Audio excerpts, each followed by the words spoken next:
compañeras y compañeros.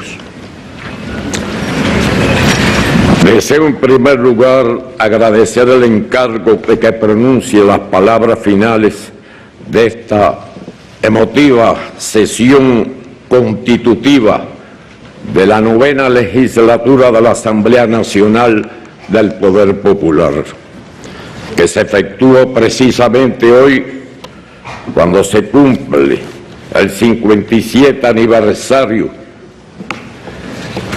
de la victoria alcanzada en Playa Girón bajo el mando del comandante en jefe Fidel Castro Ruz sobre la invasión mercenaria organizada, financiada y desembarcada por el gobierno de los Estados Unidos.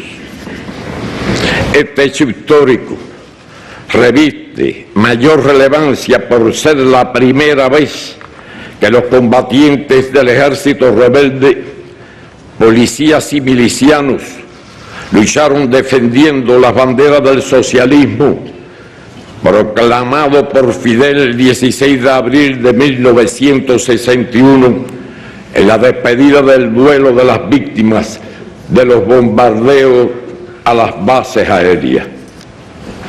Como es conocido, en la última sesión ordinaria de la 8ª legislatura, la Asamblea Nacional aprobó extender el mandato de los diputados del Parlamento cubano y de los delegados de las asambleas provinciales a causa de las graves afectaciones ocasionadas por el huracán Irma, cuyo impacto directo sobre casi todo el territorio nacional determinó la necesidad de ajustar el cronograma del proceso electoral, el que concluimos hoy y que ha contado con una masiva participación ciudadana en una muestra más de respaldo a la revolución y nuestra democracia socialista. Es oportuno reconocer el trabajo desarrollado por las comisiones electorales y de candidaturas a todas las instancias, así como el conjunto de instituciones que colaboraron para el buen desempeño de las elecciones. El 6º Congreso del Partido, efectuado en abril del 2011, aprobó la propuesta de limitar un máximo de 2 periodos consecutivos de 5 años el desempeño de los cargos políticos y estatales fundamentales.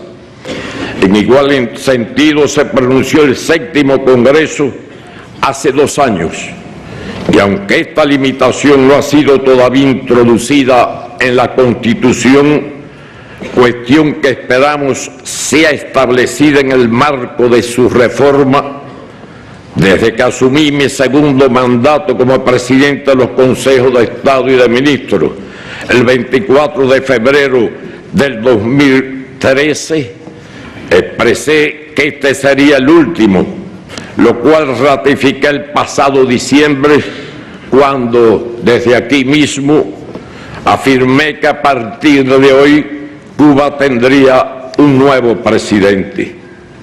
No era necesario esperar a realizar una reforma constitucional para cumplir la palabra empeñada y actuar en consecuencia.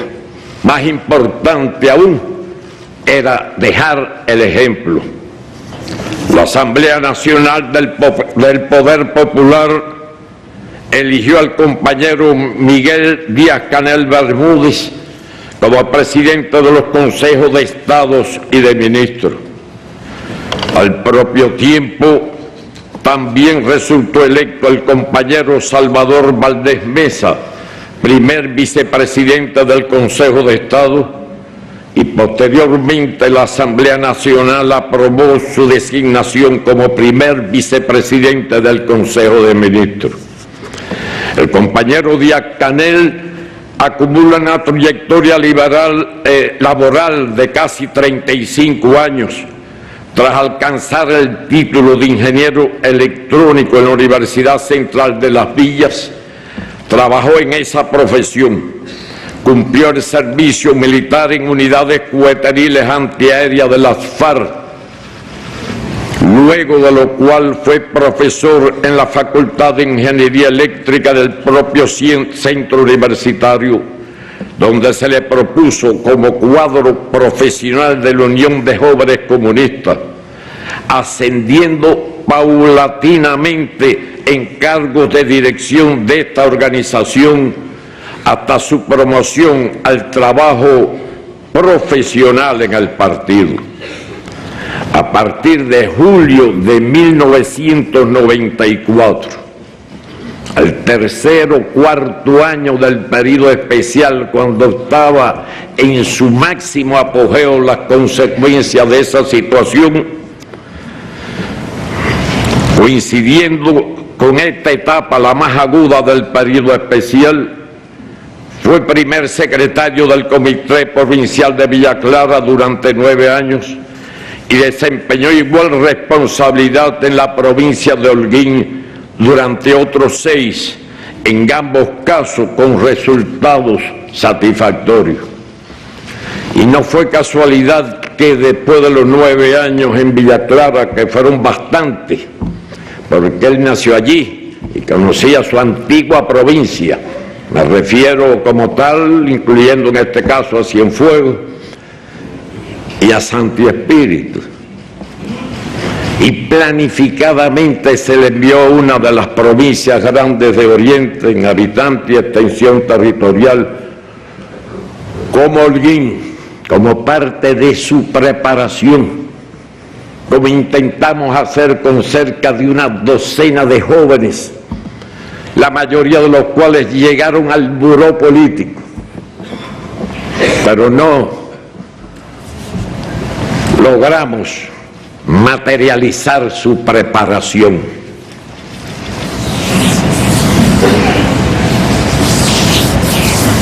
Y fue el único sobreviviente, diría yo, un poco exageradamente, de ese grupo.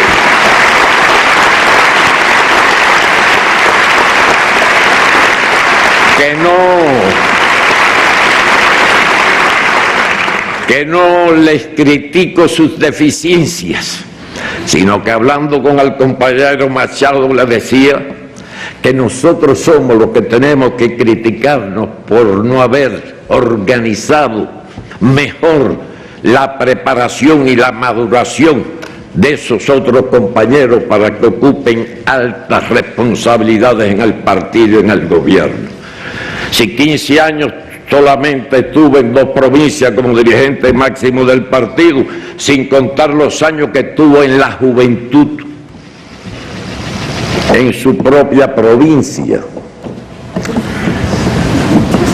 Yo le decía también al compañero Machado que con 15 años pudo haber pasado a 3 años por lo menos por 5 provincias del país para que las conocieran más profundamente.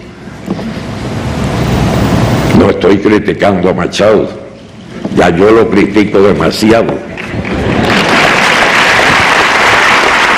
Y ahora, como le caigo encima directamente, que se prepare. Pero quiero decir con esto que hay que prestarle más atención todavía a la preparación de los cuadros, para cuando lleguen a ocupar otras posiciones superiores tengan un dominio mayor. Pero su elección ahora no es casualidad, se previó dentro de un conjunto que el mejor, según nuestra modesta opinión y del partido, ha sido el compañero Díaz-Canel, y que no dudamos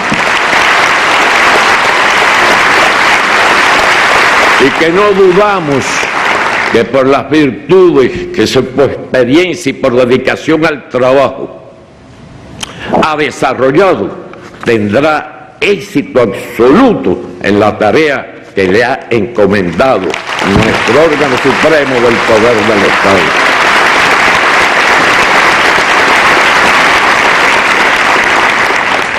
Vuelvo al texto.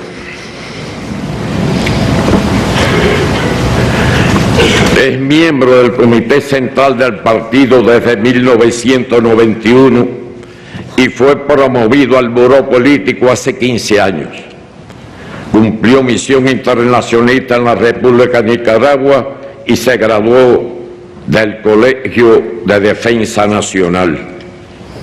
En el año 2009 se le designó ministro de Educación Superior y en el 2012 vicepresidente del Consejo de Ministros para la atención de los organismos vinculados a la educación, posteriormente a los organismos vinculados a la ciencia, el deporte y la cultura.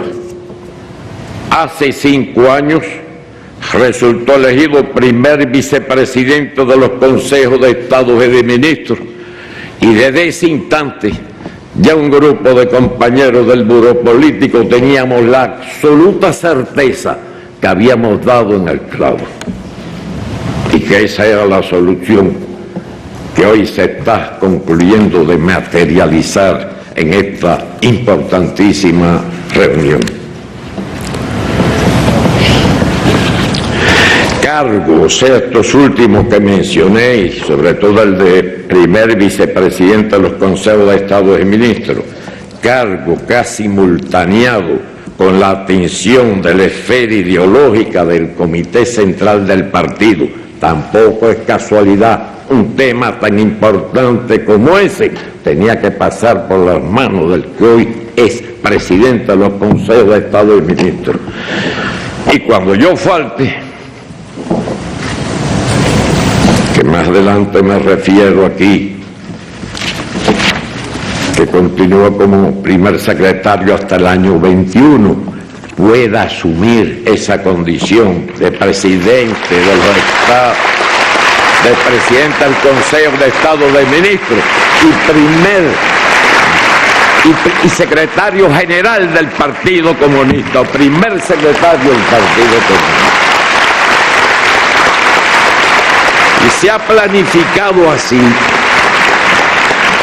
ha planificado así, manteniendo en la próxima proposición de la Asamblea, que se analizará igualmente con el Consejo de Ministros en la sesión de julio, y que se propondrá también la Comisión de Diputados, que se encargará de la redacción y de presentar a esta Asamblea el proyecto de nueva Constitución, que después será necesario discutirla con la población y sacarla a un referéndum público. Adelanto que en la próxima Constitución, donde no hay cambio de nuestro objetivo estratégico del trabajo del partido, se mantendrá y nuestro pueblo lo apoyará indudablemente, como ya hizo hace decenas de años, con una enorme cantidad de votos. ¿En qué año fue que discutimos en el referéndum la Constitución actual? 76. ¿Qué dijo? 76. En el año 76, ¿qué por ciento de votación? 98%. 98%.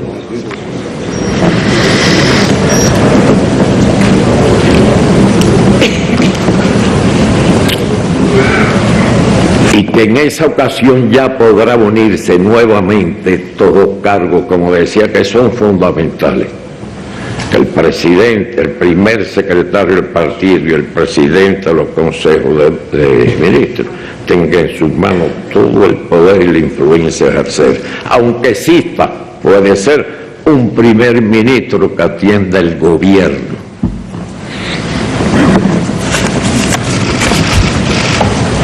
De lo cual ya demuestro que hemos estado discutiendo bastante la formulación que se presentará a través de esa comisión que hablé, que se propondrá a ustedes en el mes de julio, como dije.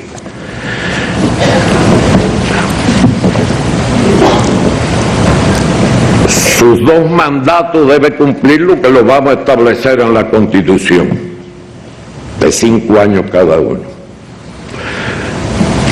El Congreso del partido mantendrá sus fechas.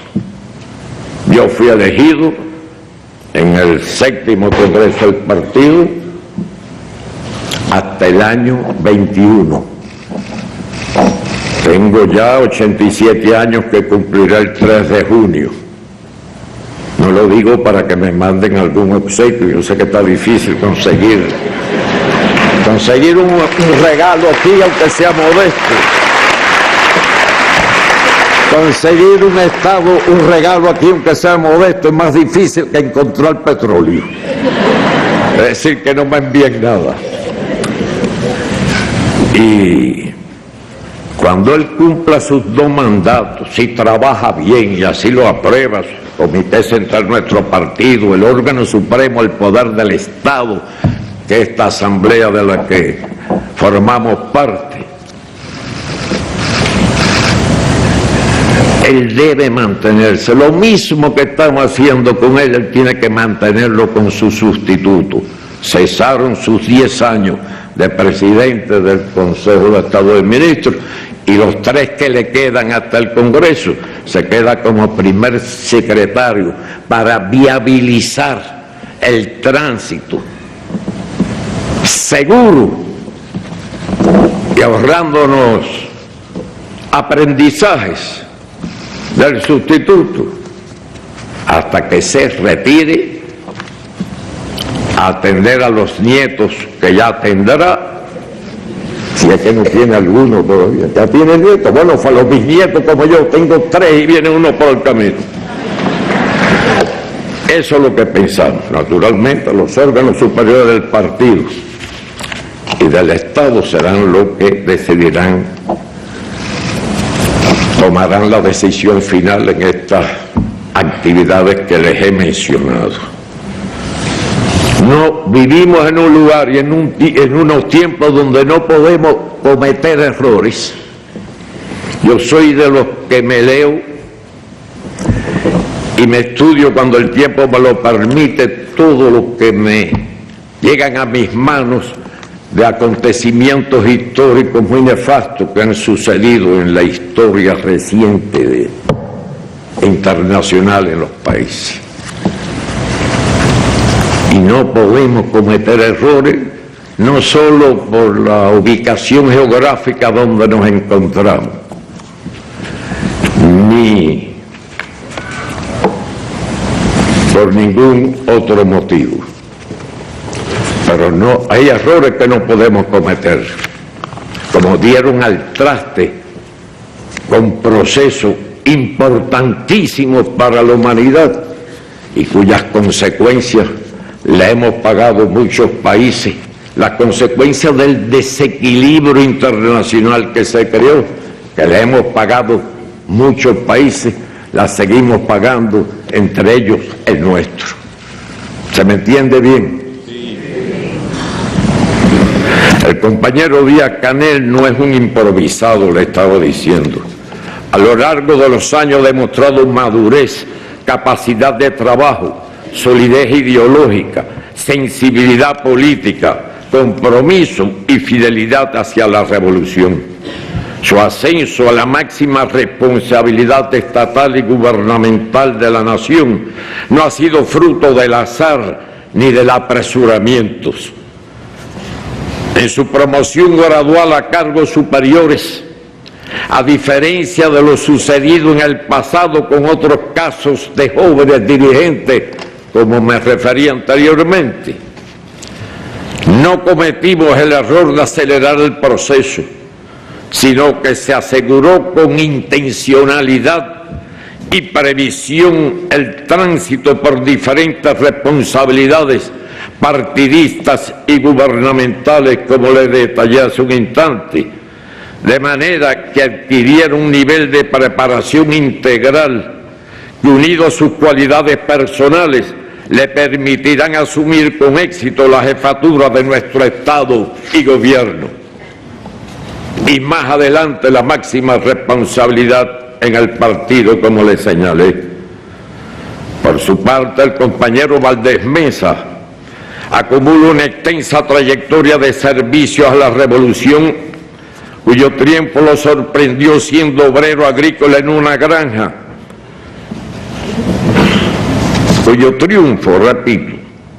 lo sorprendió siendo obrero agrícola en una granja en la región de Amancio Rodríguez, perteneciente entonces a la provincia del Camagüey. En 1961 se integró en las milicias nacionales revolucionarias, participó en la campaña de alfabetización y militó en la Asociación de Jóvenes Rebeldes, llegando a ser su secretario general en la ya citada región. Al constituirse la Unión de Jóvenes Comunistas fue electo secretario general en esa instancia y asistió como delegado al primer congreso de esta organización. Más adelante participó en la construcción del Partido Unido de la Revolución Socialista de Cuba en varias regiones de Camagüey y ocupó cargo de dirección a nivel de municipio y en el Comité Provincial del Partido, desde donde pasó como cuadro profesional al trabajo sindical, ascendiendo paulatinamente, entre otros, a las responsabilidades de segundo secretario de la Central de Trabajadores de Cuba, CTC, y secretario general del Sindicato Nacional de Trabajadores Agropecuarios y Forestales. En 1995 fue designado ministro de Trabajo y Seguridad Social, hasta que 4 años más tarde es promovido a primer secretario del Comité Provincial del Partido en Camagüey.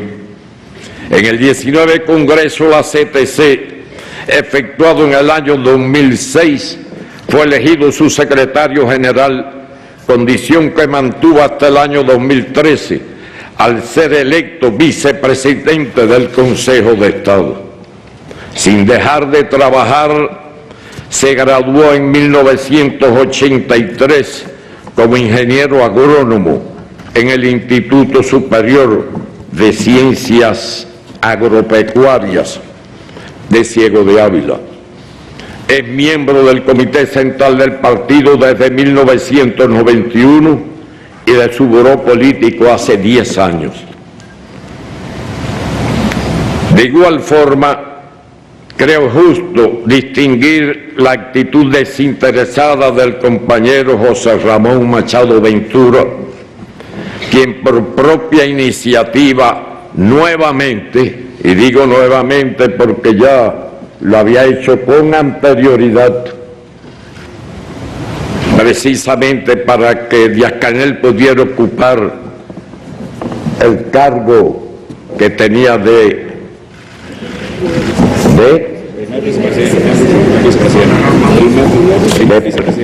primer vicepresidente del Consejo de Estado, quien por propia iniciativa nuevamente ofreció su cargo de vicepresidente del Consejo de Estado y de ministro para dar paso a la nueva generación. Machado, a quien me unen más de 60 años de lucha revolucionaria desde la Sierra Maestra y el segundo Frente Oriental Fran País, del cual fue uno de sus fundadores, constituye un ejemplo de modestia, honestidad y entrega sin límites al trabajo, aunque es un poco cascarrabia, como conocen muchos de ustedes. En lo adelante concentrará sus esfuerzos en la labor del partido como segundo secretario del Comité Central. Mención aparte merece la compañera Mercedes López Acea, miembro del buró político que fue liberada del cargo de vicepresidenta del Consejo de Estado en la tarde de ayer, quien tras algo más de 8 años de encomiable y dificilísima labor al frente del partido, en esta complicada capital, tarea que lógicamente se hace más compleja. Por eso mismo, por tratarse de la capital, pasará próximamente a desempeñar nuevas responsabilidades en el Comité Central del partido.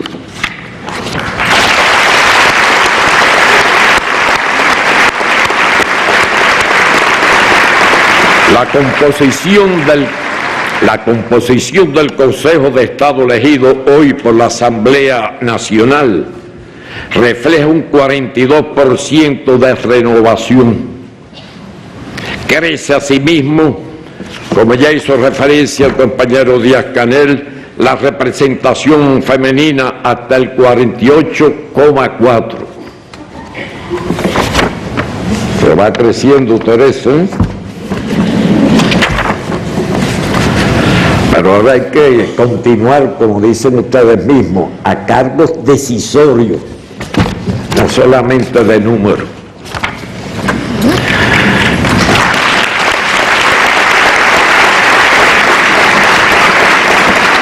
Crece, bueno, lo de la mujer a 48,4% y de los negros y mestizos hasta alcanzar el 45,2%. Y tanto de un tema como del otro, no retroceder ni un milímetro, porque ha costado muchos años, desde el triunfo de la revolución, empezando por Fidel, que empezó con estas ideas de la igualdad de la mujer y contra la voluntad de muchos viejos guerrilleros en la Sierra Maestra, que no sobraban las armas, todo lo contrario. Formó un pelotón llamado de las Marianas Grajales, y por ahí incluso hay una de Puebla, Viltres, que es diputada y está por ahí, fue una de los oficiales de ese pelotón. Esto costó mucho trabajo, no fue fácil, y todavía nos queda la batalla de la proporción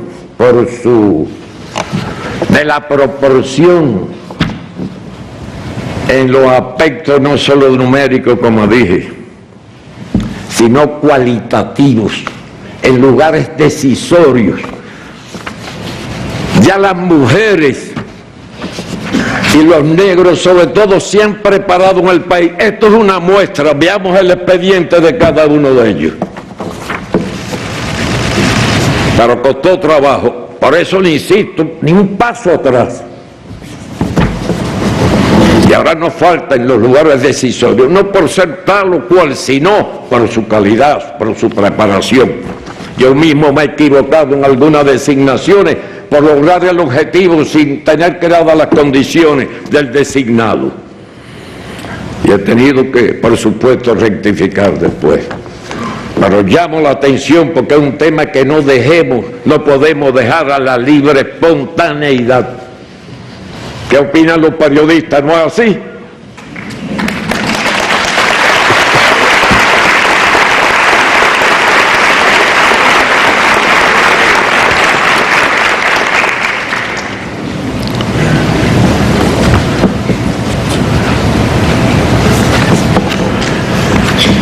La edad promedio del Parlamento decreció a 54 años y el 77,4% nació del triunfo de la revolución. Han pasado los años.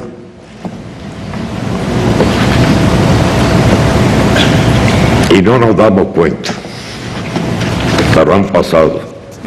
3 mujeres fueron elegidas vicepresidentas del Consejo de Estado, 2 de ellas negras, no solo por ser negras, sino por sus virtudes y sus cualidades, lo cual es una demostración más del cumplimiento de los acuerdos emanados de los congresos del partido y su primera conferencia nacional en el 2012 acerca de la política de cuadros. Así se evidencia también en el hecho de que más de la mitad de los diputados a la Asamblea Nacional el 53,22% son mujeres y la representación de negros y mestizos alcanzó el 40,49%, y así debe seguir. Ustedes ven que ya hay algunas compañeras y algunos compañeros, poquito todavía negros, de locutores, tanto de televisión como locutores de radio. ¿No ven que aparecen algunos ya? Eso no fue fácil. Yo mismo di la instrucción concreta a los responsables de esos organismos, de radio, televisión, y dije, hagan eso sin afectar a nadie, pero vayan poco a poco a resolver. Han dado algunos pasitos, pero no suficiente desde mi punto de vista. Seguir como van, no tan lentamente como los veo, pero seguir avanzando prudentemente para que nadie alegue que se sintió afectado porque me pusieron aquí a un mestizo o un negro. Menos mal que ya aparece también dando el parte meteorológico un negro grande que agarre las manos así, no sé por qué no le dan un puntero para que marque ahí,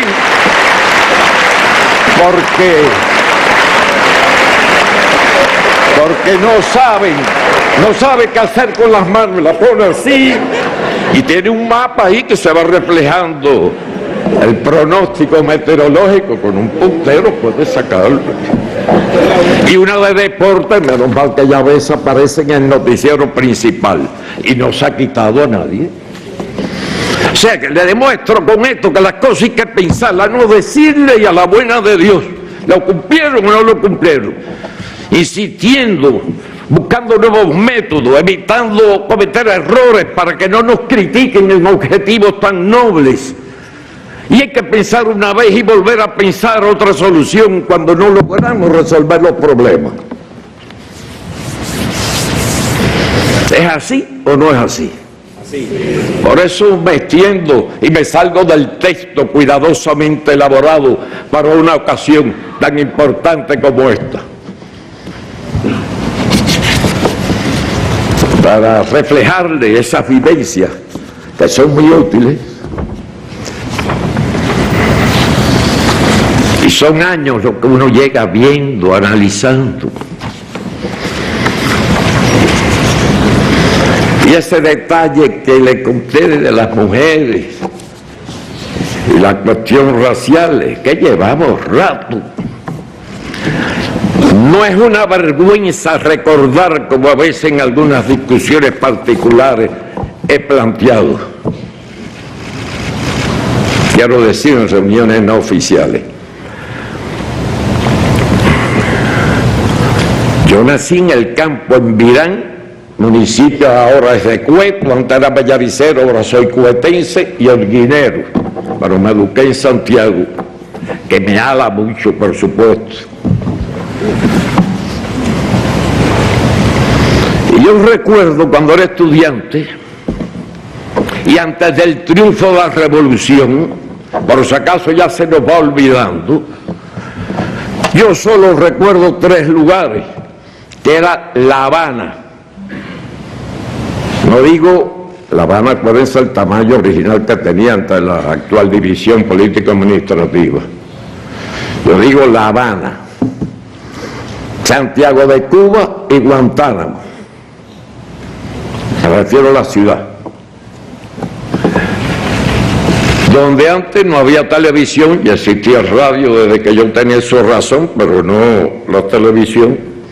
Y en los pueblitos, diferentes pueblitos, a veces eran cabeceras municipales, no siempre existía el parquecito central, vamos a decirle. Era lo primero que hacían los planificadores españoles. Los de mayor edad, aquí reunidos, nos recordaban los domingos en algunos de esos lugares, cuando la banda de música municipal, donde existiera, tocaba una retreta por la noche. Y entonces usted veía las parejitas de enamorados o enamorándose o amigos de blancos paseando por dentro del parque, y los negros y mestizos por el parque, pero por fuera de la cerca. ¿Es así o no era así? No creo que aquí, sé que hay muchos jóvenes, conocían eso. Eso duró hasta que Fidel metió el primer discurso, creo que en el mes de enero, febrero del 59. Pero las raíces seguían prendidas. Un país que se tiene que honrar con la composición étnica de su pueblo, surgido en la lucha, en el fragor, en el crisol de nuestra guerra de independencia, donde en la del 68, hace 150 años, ¿no? Va a ser próximamente, en octubre. Ustedes saben quién eran los jefes principales.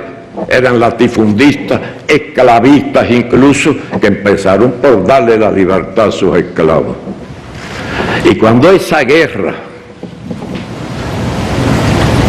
con el fracaso o el acuerdo del famoso Sanjón, que fue opacado, menos mal, por Antonio Maceo y sus oficiales en la protesta de Baraguá,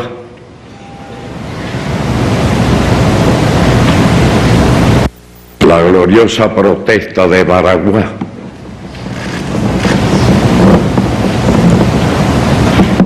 Cuando se llegó a ese pacto, ya una gran mayoría de los jefes eran negros.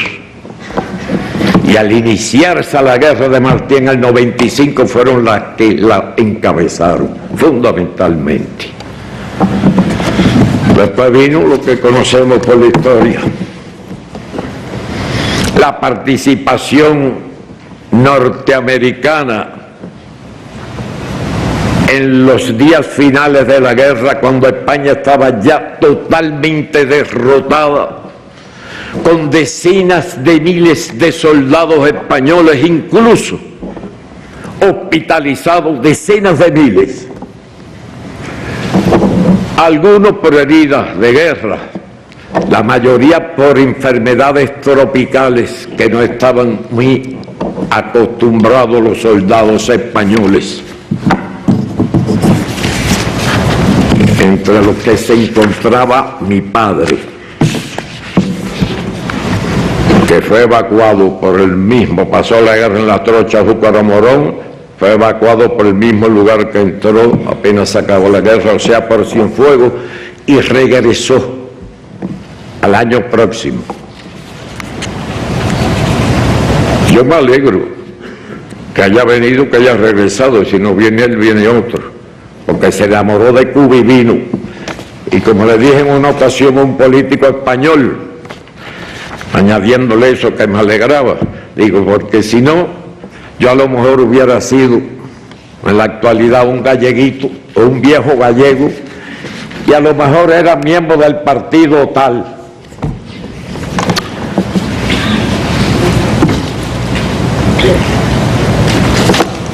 Pero entonces ya cuando se llegó, desembarcan los americanos al este de Santiago de Cuba sin ningún obstáculo porque los protegía el ejército libertador. La flota americana hunde a la española más moderna en un tiro al blanco que la concentraron en Santiago de Cuba, en la bahía, desmontan la artillería para defender la ciudad, pero desde Madrid llegó la orden de volver a artillar y salir a combatir a la flota americana, sin saber lo que le estaban ordenando desde Madrid, enfrentarse a una flota más moderna y salir de uno en uno por las características de la bahía de Santiago, que es de bolsón como la mayoría de las bahías cubanas, con la excepción de Playa Girón y la de Matanzas por el norte. Y el almirante Cervera, el jefe de la flota española del Atlántico, ordenó a todos sus oficiales que se vistieran de gala. Y alguno les dijo, almirante, pero si vamos a combatir, y él les dijo, efectivamente, por eso, esta es la última batalla. Y así fue un tiro al blanco de uno por uno.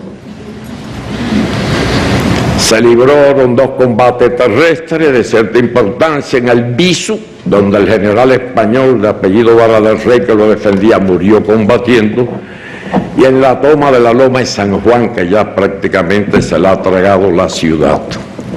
Y ahí vino ya, yo le digo, el pecado original. Se van las tropas victoriosas de ambos ejércitos, van a entrar a Santiago de Cuba, pero el general americano que iba al frente de sus tropas le prohibió a los cubanos participar. Era Calixto García, que estaba por allá, o cerca de allí. Y el segundo, con el pretexto, eso se lo impedían con el pretexto de evitar represalias. El ejército libertador, cuando capturaba prisioneros, lo que le interesaba era el fusil. Algunos se unían a las tropas libertadoras nuestras.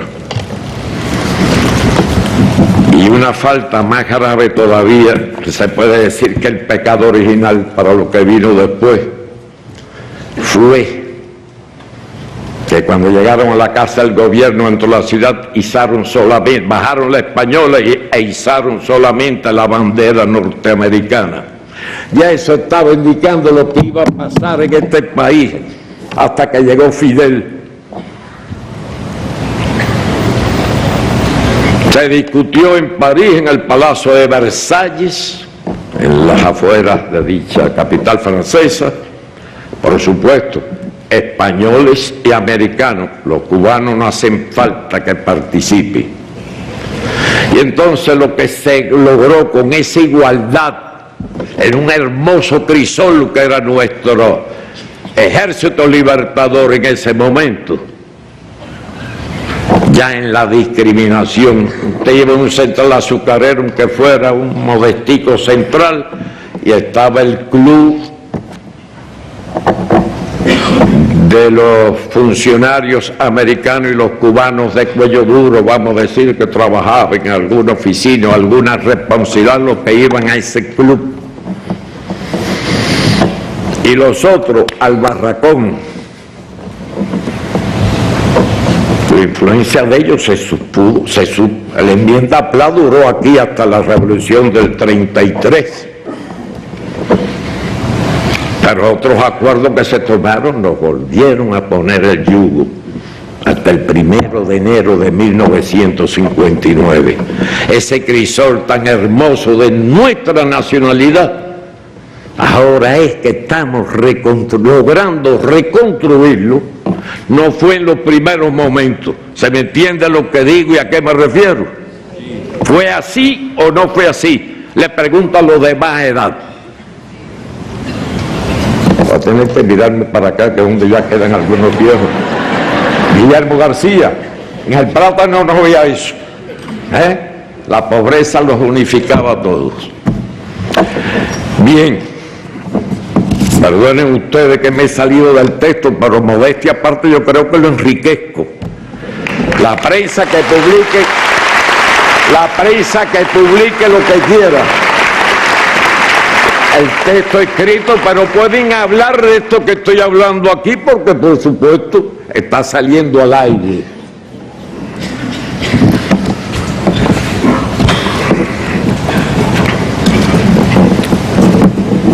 Es decir, que me detuve en este punto, que cuando se estaba escribiendo este material, naturalmente no pensamos en eso, lo pensé después, meditando al ver los resultados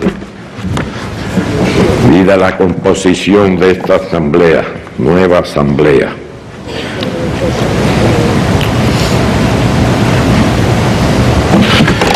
Hablando de este tema, al propio tiempo, continuó el discurso escrito, fueron ratificados los integrantes,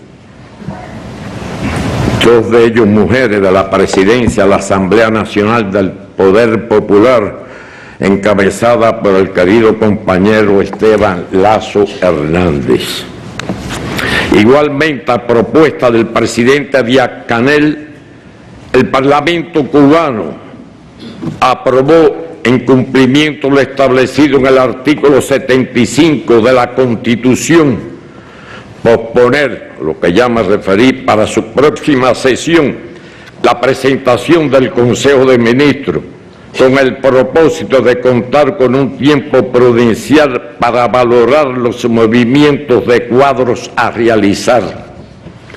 Y es una decisión muy sabia para no hacerlo de corre-corre y poder hablar con los ministros uno por uno para que vayan preparando los argumentos y tomar después la decisión correspondiente, la proposición traerla a la Asamblea de Julio, como dijimos.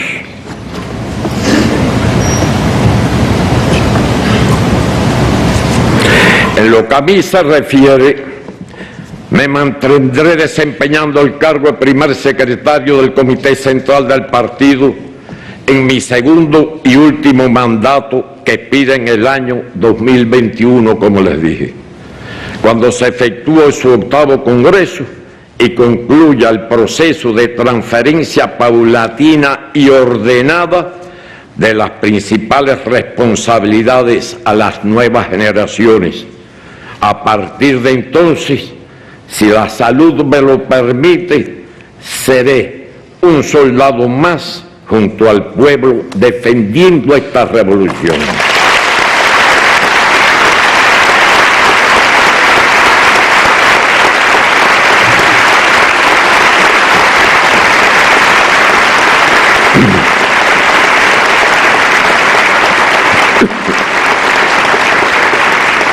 Para que no quede la menor duda, deseo enfatizar que el Partido Comunista de Cuba, empezando por el primer secretario de su Comité Central, apoyará y respaldará resueltamente al nuevo presidente de los Consejos de Estado y de Ministros en el ejercicio de sus atribuciones constitucionales, contribuyendo a salvaguardar nuestra arma más importante, la unidad de todos los revolucionarios y el pueblo.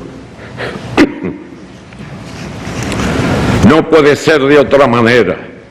Quienes tuvimos el privilegio de combatir a la tiranía bajo el mando de Fidel desde el Moncada, el Granma, el ejército rebelde, la lucha clandestina y hasta hoy, sentimos junto al pueblo heroico de Cuba honda satisfacción por la obra consolidada de la revolución, la obra más hermosa que hemos hecho, y nos embarga la legítima felicidad y serena confianza de ver con nuestros propios ojos la transferencia de las nuevas a las nuevas generaciones de la misión de continuar la construcción del socialismo y así garantizar la independencia y soberanía nacional.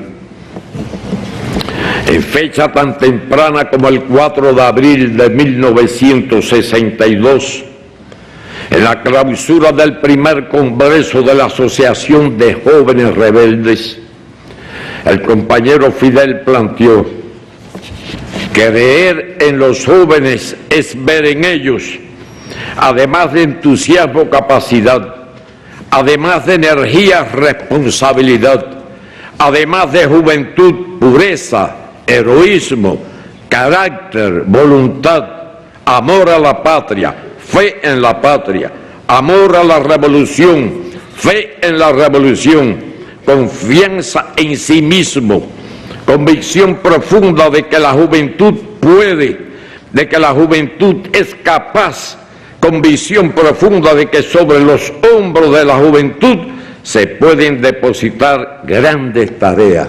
Fin de la cita. Miren ustedes qué concepto tan amplio de este aspecto de la juventud y de su capacidad de actuar. Así ha sido y así será.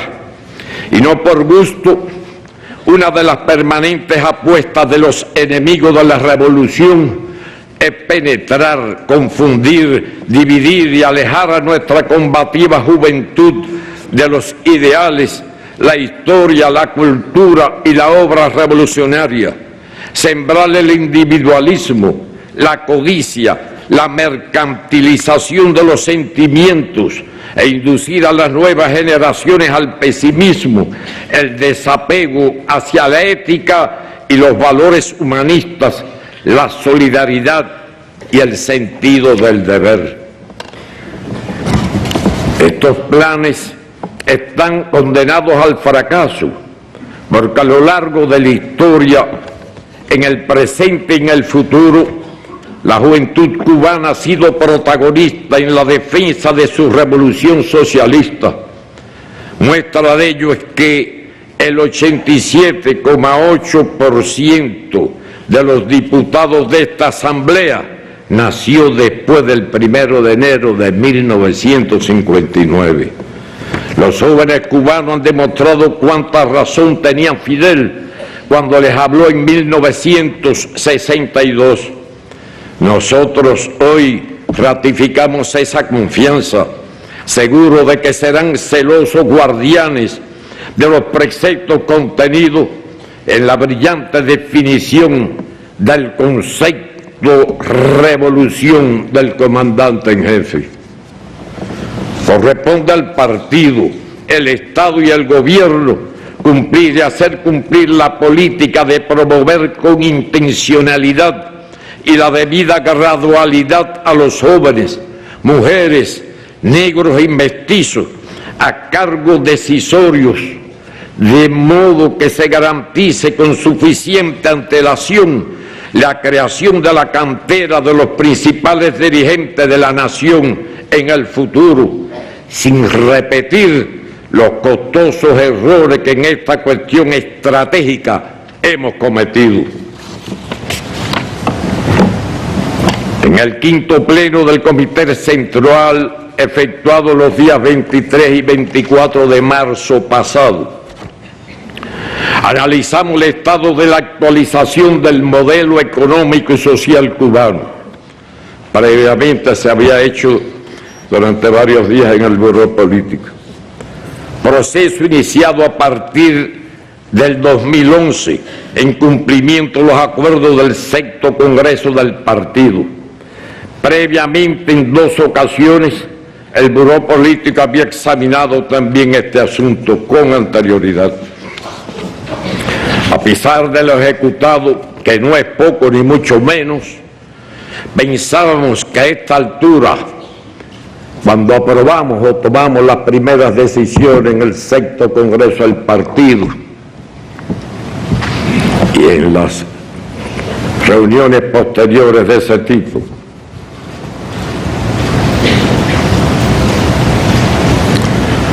pensábamos que a estas alturas habríamos avanzado más, que ya tuviéramos, si no resuelto todos los problemas, bien organizado todo, bien planificado y en proceso de ejecución con diferentes grados de desarrollo. Ya tendríamos la nueva Constitución que se nos ha atrasado por los mismos motivos. Al no estar resueltos estos problemas principales. Pero ciertamente no se logró asegurar la participación de los organismos, organizaciones y entidades para que desde la base fueran capaces de orientar, capacitar y controlar la adecuada implementación de las políticas aprobadas. Cuando vi ya las primeras dificultades que estábamos confrontando, aquí mismo expresé, creo que en un resumen de una sesión parlamentaria del Parlamento, que sin prisa, pero sin tregua, porque la prisa nos condujo también a serios errores. Nunca nos hicimos ilusiones de que sería un camino corto y fácil. Sabíamos que iniciábamos un proceso de enorme complejidad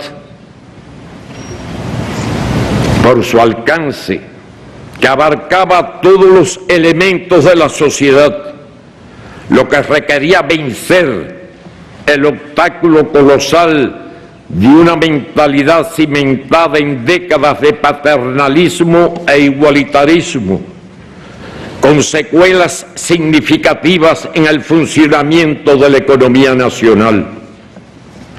A ello se sumó el ánimo de avanzar más rápido que la capacidad de hacer las cosas bien, lo que dejó espacio a la improvisación e ingenuidades a causa de una insuficiente integralidad,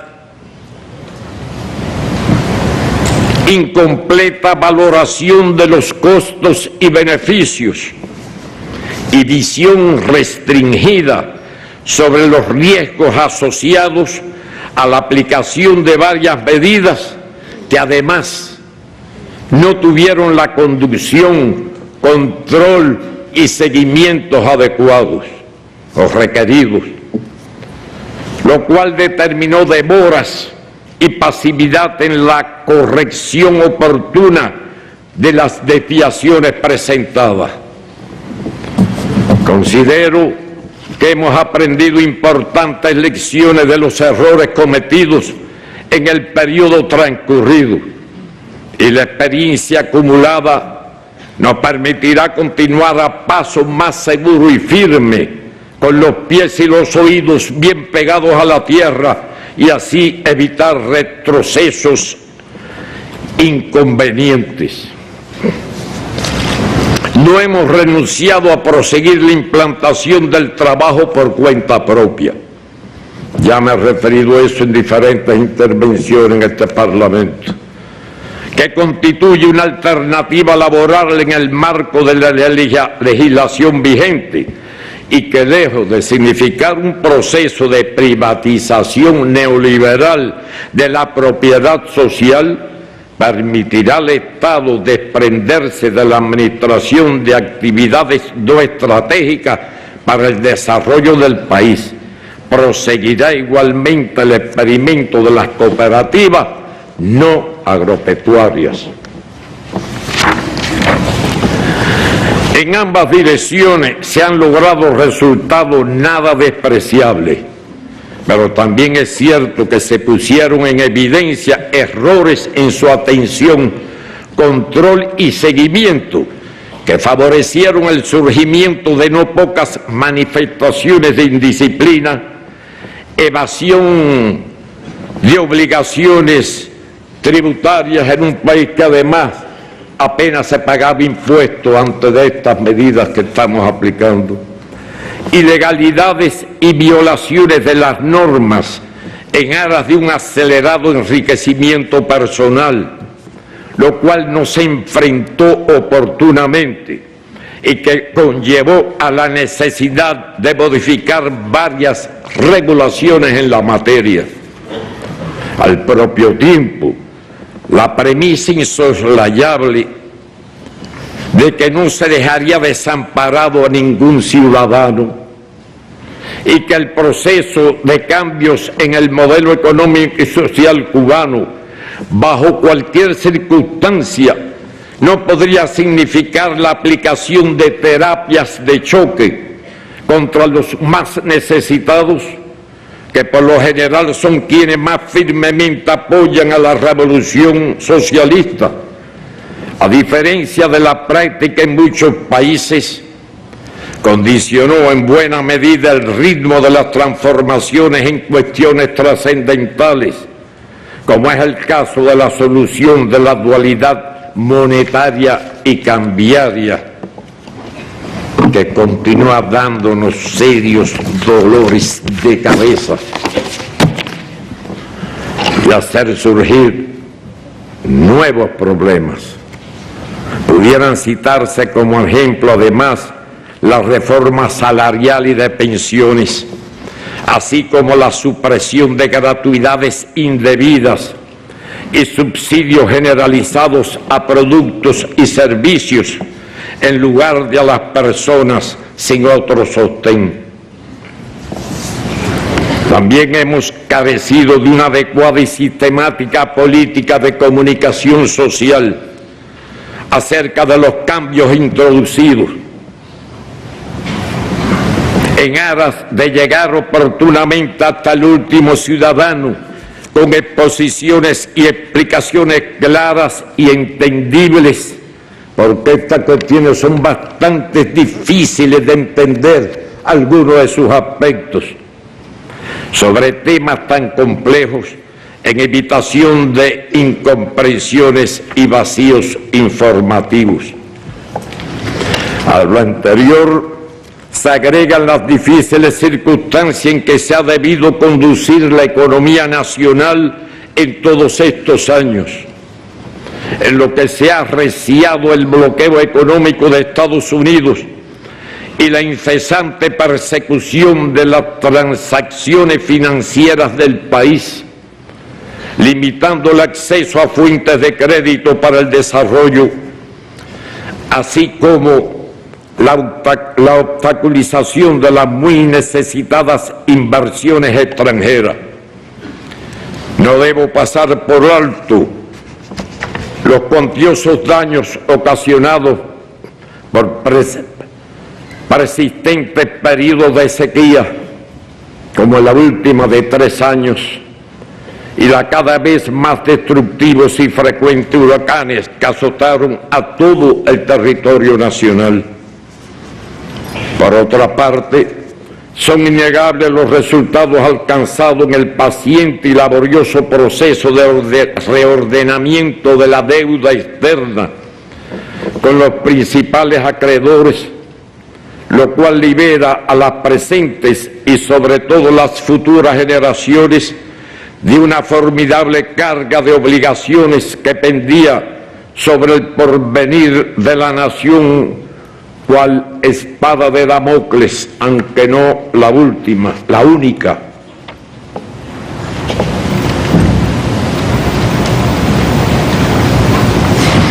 En esta actividad ha tenido una muy destacada participación el actual vicepresidente del Consejo de Ministros y ministro de Economía, el compañero Cabrizas.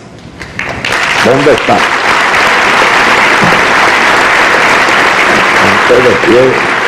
Aquel que está allí.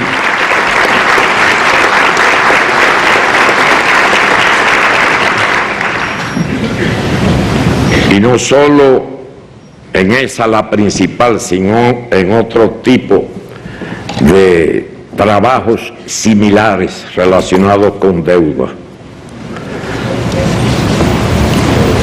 No obstante, hay que andar con cuidado, porque solo sabemos pedir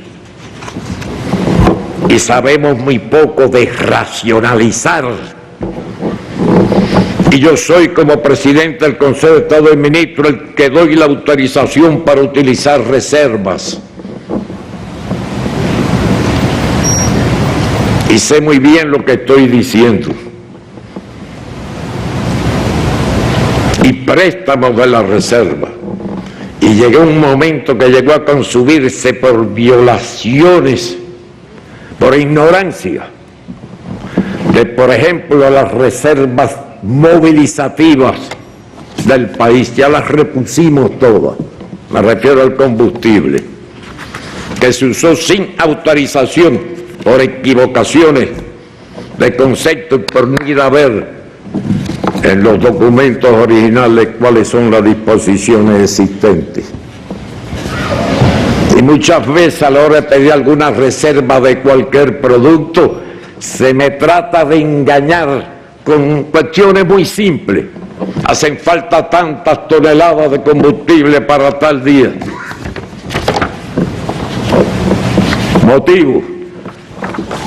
Y me dieron un motivo que evidentemente no era correcto. No era real, que podía tener alguna participación. Si no se dan, se dijo, no se puede dar esa cantidad, porque todos los días surgen necesidades por donde quiera. Bueno, se van a ver afectados los hospitales. Y ahí ya di una respuesta más recia, en términos que no debo repetir aquí, pero con una severa advertencia, que no se me trate de engañar con tonterías de ese tipo. Afectar los hospitales me obligaría a tomar. No obstante, prestamos la mitad de ese combustible que deben devolver en los plazos que le establecimos. Y solo cito ese ejemplo, que son realidades que muy especialmente el Consejo de Ministros conoce. Por un esfuerzo persistente y prolongado se resolvió negociar todas esas deudas. Algunas rebajas se lograron, a plazos más cómodos poderlas cumplir el compromiso. Y sobre todo el prestigio crediticio del gobierno. Y apenas se concluyó esa gran tarea paso a paso, a veces imperceptible, vamos volviéndonos a empeñar, y las consecuencias es que ya volvemos a deber, no tanto como antes. Y la dificultad es que eso nos crea en la planificación. Y hablando de planificación, hay que planificar mejor y saber disponer de lo que tenemos, y lo demás ver cómo resolvemos, pero no estar inventando por el camino. Pan de hoy, hambre de mañana. Ese no es el camino nuestro, es realismo. Hablamos de la espada de Damocles, que esta revolución siempre ha vivido con una espada de Damocles sobre nuestros cuellos, por diferentes orígenes. Y recuerdo el periodo especial, que fue que cuando Díaz-Canel le decía, estaba en su apogeo cuando asumió la dirección del partido en Villa Clara, en Santa Clara. En aquella etapa había que ponerse una máscara de oxígeno.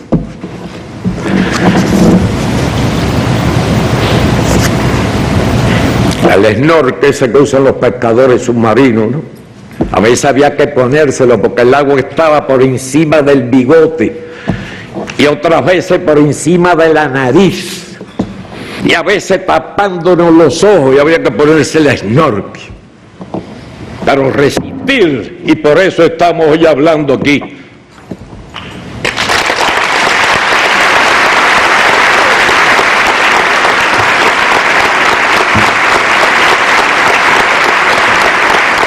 Y romper el pesimismo que suele florecer en a los de escasa voluntad cuando surgen problemas. No es la primera vez, problema con el periodo especial. Ya por el año 93, 94, que había empezado en el 90 prácticamente. Y surgió entonces aquella consigna que fue pronunciada, creo que por allá por Isla de la Juventud, un 26 de julio, sí se puede. Pero para poder canalizar con toda objetividad cada problema, cada paso que se dé, no hacernos ilusiones, no engañarnos a nosotros mismos.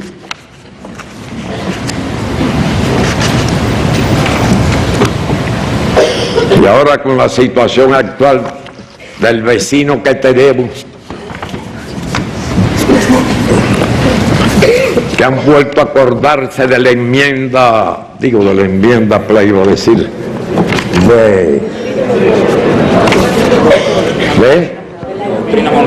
la doctrina Monroe. Ya vieron lo que Bruno le dijo al vicepresidente el otro día, que no aguantó y se fue, al vicepresidente de los Estados Unidos. Más adelante hablo de eso.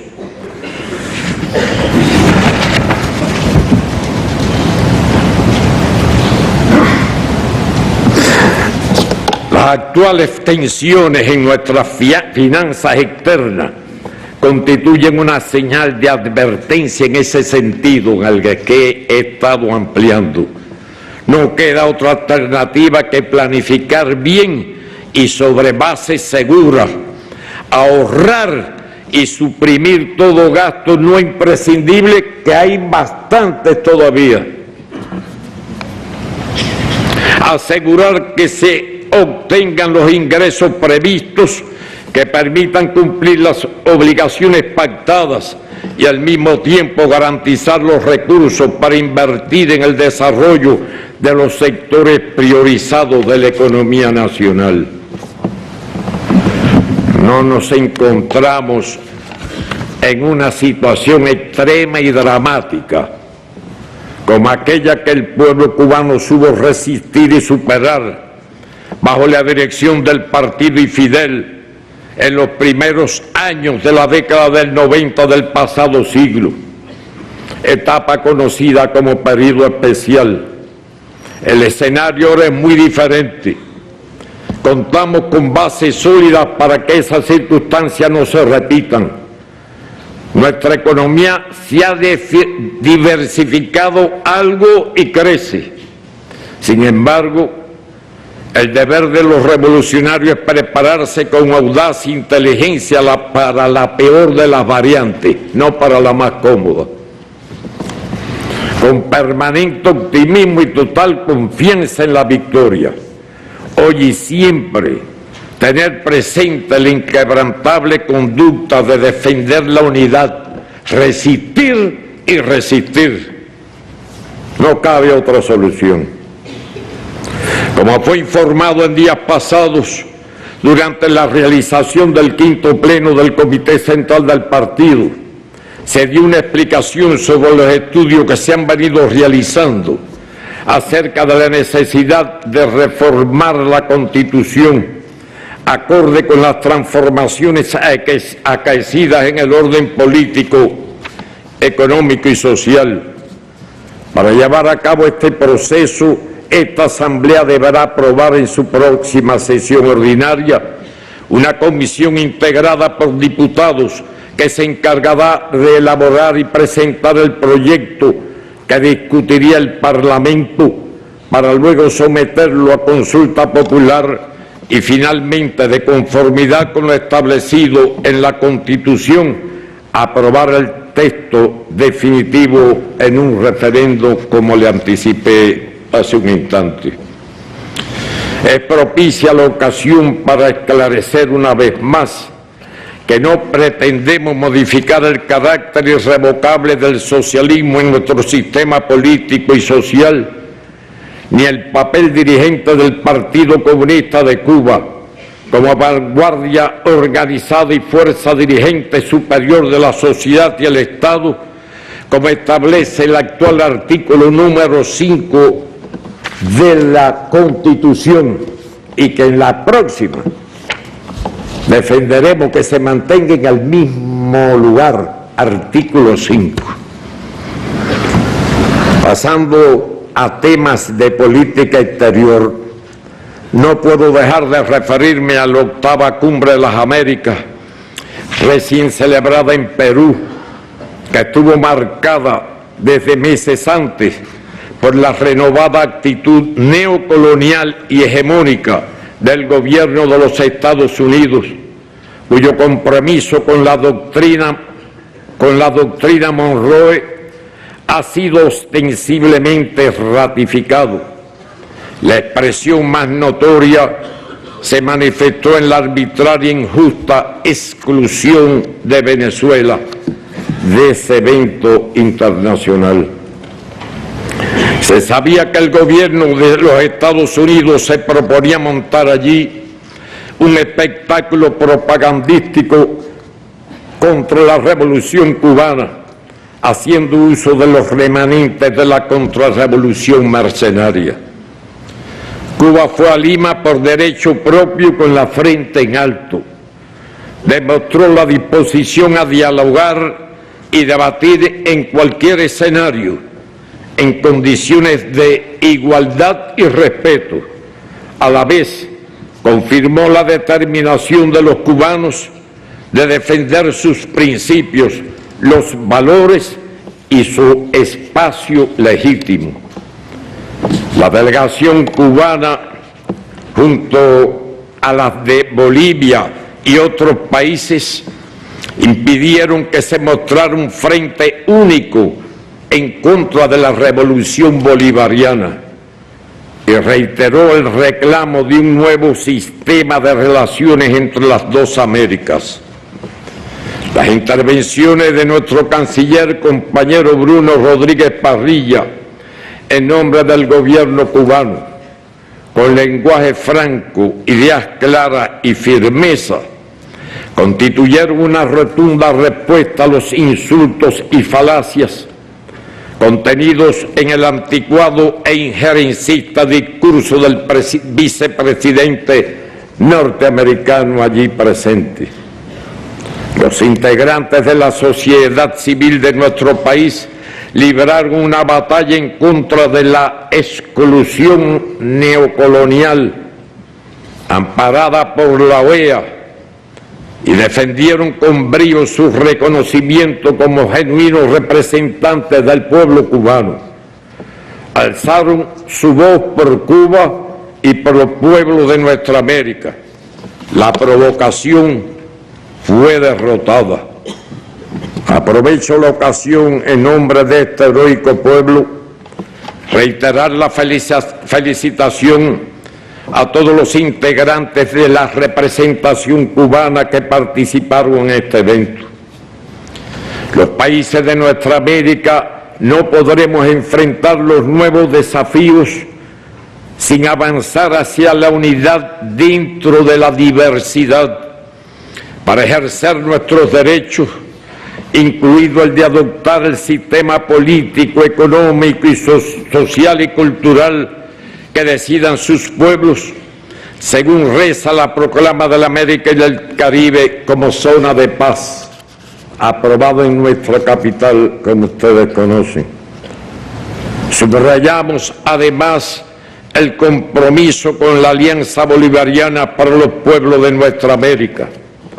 Somos la región del mundo, o sea, nuestro continente o subcontinente, somos la región del mundo de mayor desigualdad en la distribución de la riqueza. La brecha entre ricos y pobres es enorme y creciente. Aumenta la pobreza frente a los esfuerzos en la pasada década, pese a los esfuerzos en la pasada década, cuando gobiernos progresistas y populares acumularon resultados favorables en materia de justicia social. Hoy se pretende dividirnos y destruir la comunidad de estados latinoamericanos y caribeños. Se desempolva el instrumento de la política norteamericana que siempre fue la desprestigiada OEA y se crean grupos de países que, con el pretexto de proteger la democracia, contribuyen a la perpetuación de la dominación imperial. La agresión contra la República Bolivariana de Venezuela es actualmente el elemento central en los esfuerzos del imperialismo por derrocar a los gobiernos populares en el continente, borrar las conquistas sociales y liquidar los modelos progresistas y alternativos al capitalismo neoliberal que se intenta imponer. Enfatizamos nuestra plena solidaridad con Venezuela, su gobierno legítimo y la Unión Cívico-Militar, encabezado por el presidente Nicolás Maduro Moros, que preserva el legado del presidente Hugo Chávez Frías. Ratificamos el respaldo a otros pueblos y gobiernos que enfrentan las presiones del imperialismo para revertir las reivindicaciones alcanzadas, como es el caso de Bolivia y Nicaragua. Luego del golpe parlamentario contra la presidenta Dilma Rousseff en Brasil, se ha consumado el arbitrario e injusto encarcelamiento del compañero Lula, cuya libertad reclamamos, hoy sometido a prisión política para impedirle participar en las próximas elecciones presidenciales y que, según los sondeos realizados por diferentes instituciones en Brasil, si hoy hay elecciones, nadie se podrá ganar a Lula. Por eso está preso, por eso la calumnia de la acusación que le llevaron a cabo y lo condujeron a la prisión. Reiteramos nuestro apoyo al derecho a la libre determinación y la independencia del pueblo de Puerto Rico. 17 de diciembre de 2014 anunciamos simultáneamente con el entonces presidente Barack Obama el restablecimiento de las relaciones diplomáticas con los Estados Unidos. Se inició bajo el más estricto respeto e igualdad soberana la solución de problemas bilaterales e incluso la cooperación en varios aspectos de interés mutuo. Y se demostró que pese a las profundas diferencias entre los gobiernos, una convivencia civilizada era posible y provechosa. El objetivo estratégico de doblegar a la revolución no cesó, pero el clima político entre los dos países experimentó un avance incuestionable que produjo beneficios para ambos pueblos. Sin embargo, desde la llegada al poder del actual presidente, ha ocurrido un deliberado retroceso en las relaciones entre Cuba y los Estados Unidos y prevalece un tono agresivo y amenazador en las declaraciones de dicho gobierno. Ello se evidenció con especial énfasis en el insultante memorando presidencial de junio del 2017, elaborado y divulgado en contubernio con los peores elementos de la extrema derecha anticubana del sur de la Florida, que lucran a cuenta de la tensión entre nuestros países. El bloqueo económico se recrudeció, se ha fortalecido la persecución financiera y continúa la ocupación de una porción del territorio de la provincia de Guantánamo con una base militar y un centro internacional de detención y tortura. Los programas de subversión política cuentan con fondos millonarios del gobierno estadounidense. Persisten el reclutamiento y financiamiento de mercenarios y las transmisiones radiales y televisivas ilegales. Con un burdo pretexto, se expulsó arbitrariamente a la mayoría de los funcionarios diplomáticos de nuestra embajada en Washington y se redujo el personal diplomático norteamericano en La Habana, incluido el consular, con el consecuente impacto para los compromisos migratorios bilaterales y perjuicios para miles de cubanos que requieren esos servicios. El sentimiento mayoritario entre los ciudadanos estadounidenses y dentro de la emigración cubana es contrario a la continuidad del bloqueo y favorable a proseguir el mejoramiento de las relaciones bilaterales. Paradójicamente, los individuos y grupos que hoy parecen tener mayor influencia sobre el presidente norteamericano son partidarios de una conducta agresiva y hostil contra Cuba. Enfrentaremos todos los intentos de manipular el tema de los derechos humanos y calumniar a nuestro país. No tenemos que recibir lecciones de nadie y mucho menos del gobierno de Estados Unidos. Hemos luchado durante casi 150 años por la independencia nacional y defendido la revolución al precio de mucha sangre y de enfrentar los mayores riesgos. Reafirmamos hoy la convicción de que cualquier estrategia dirigida a destruir la revolución por la vía de la confrontación o la seducción enfrentará el más decidido rechazo del pueblo cubano y fracasará. Vivimos bajo un orden internacional injusto y excluyente, en el que Estados Unidos trata de preservar a toda costa su dominio absoluto, frente a la tendencia del mundo a avanzar hacia un sistema multipolar. Con ese objetivo, provoca nuevas guerras, incluso no convencionales, acentúa el peligro de una conflagración nuclear, exacerba el uso de la fuerza, las amenazas de este y la aplicación indiscriminada de sanciones unilaterales contra aquellos que no se doblegan a sus designios. Impone la carrera armamentista, la militarización del espacio ultraterrestre y del ciberespacio, y plantea crecientes amenazas a la paz y la seguridad internacionales.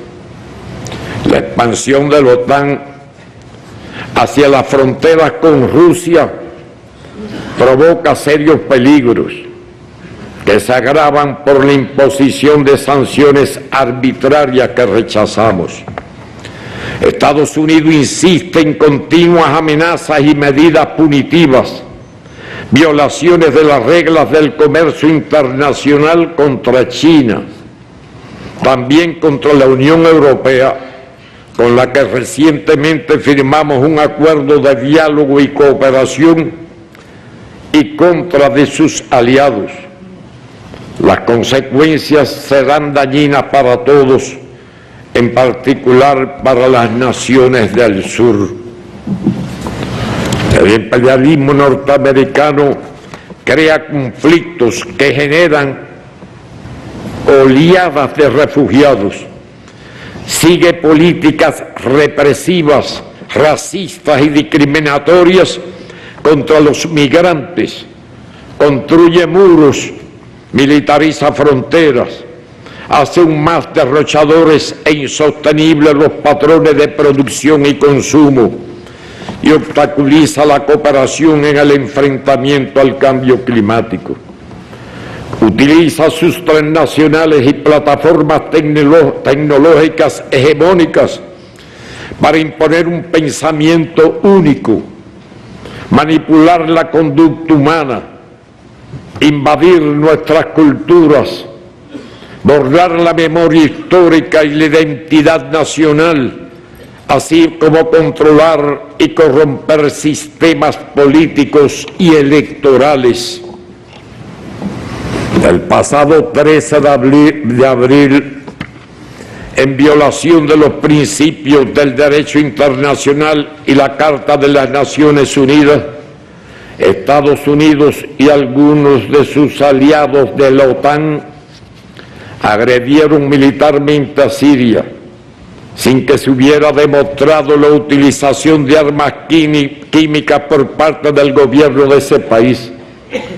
Lamentablemente, estas acciones unilaterales se han convertido en una práctica inaceptable, ensayada ya en varios países de la región del Medio Oriente y ahora reiteradamente en Siria, lo que merece la condena de la comunidad internacional. Expresamos nuestra solidaridad con el pueblo y gobierno sirios. No debe olvidarse que en marzo del año 2003, hace apenas 15 años, el presidente W.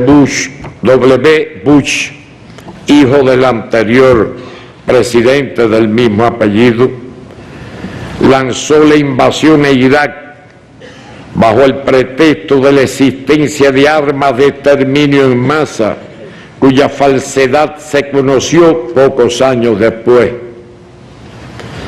Cuba apoya los esfuerzos en la defensa de la paz, convencida de que solo el diálogo, la negociación y la cooperación internacional permitirán encontrar solución a los graves problemas del mundo.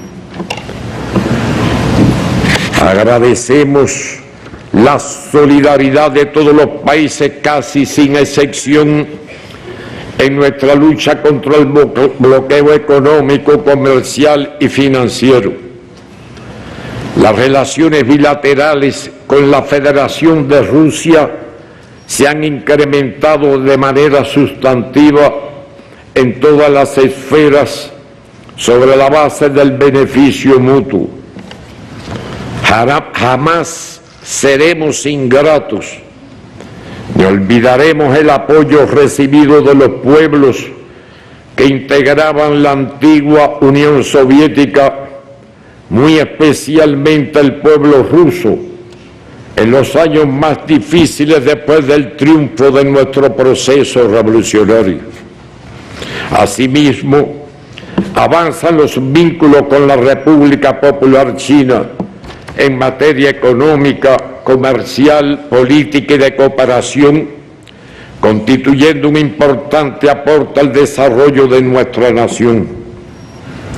Hace pocas semanas recibimos la visita del compañero Nguyen Phu Trong, secretario general del Partido Comunista de Vietnam, en una muestra más del desarrollo exitoso de los lazos que nos unen, la cual permitió identificar nuevas potencialidades. Las históricas relaciones con los países de África, la Unión Africana y también de Asia continúan su rumbo ascendente. Continuaremos defendiendo las legítimas reivindicaciones de los países del sur, su derecho al desarrollo y la democratización de las relaciones internacionales.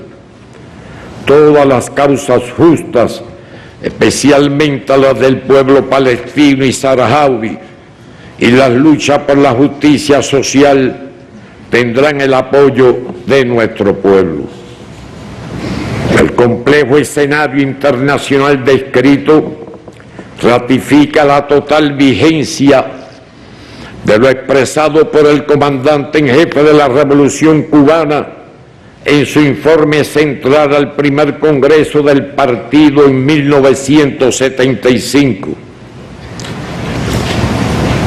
Cito: mientras exista el imperialismo, el partido, el Estado y el pueblo les prestarán a los servicios de la defensa la máxima atención. La Guardia Revolucionaria no se descuidará jamás. La historia enseña con demasiada elocuencia que los que olvidan este principio no sobreviven al error. Fin de la cita. Compañeros, compañeras y compañeros, la última página. En apenas 11 días, nuestros pioneros, estudiantes, obreros, campesinos, artistas e intelectuales, integrantes de las gloriosas Fuerzas Armadas Revolucionarias y el Ministerio del Interior, el pueblo todo marchará unido por nuestras calles y plazas, conmemorando el Día Internacional del Trabajo. Una vez más, demostraremos al mundo el respaldo mayoritario de los cubanos a hacer revolución, al partido y al socialismo. Y aunque tenía el compromiso de ir a otra provincia en el interior del país, teniendo en cuenta la característica de este momento, pienso ir acompañando al actual presidente de los Consejos de Estado y de Ministros al desfile del 1 de mayo en Ciudad de La Habana. Después visitaré la otra provincia y otras más, porque se supone que tendré menos trabajo también. Bueno, acabé. Presidente, incluso inscripciones. Presidente Lazo.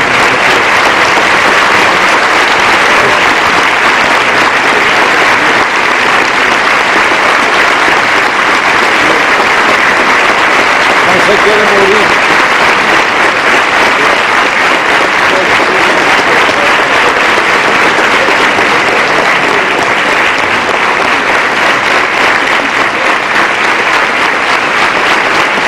Queridos invitados, declaro cerrada la sesión de constitución de la Asamblea Nacional para su 9ª legislatura. Saludos a todos, mucho éxito.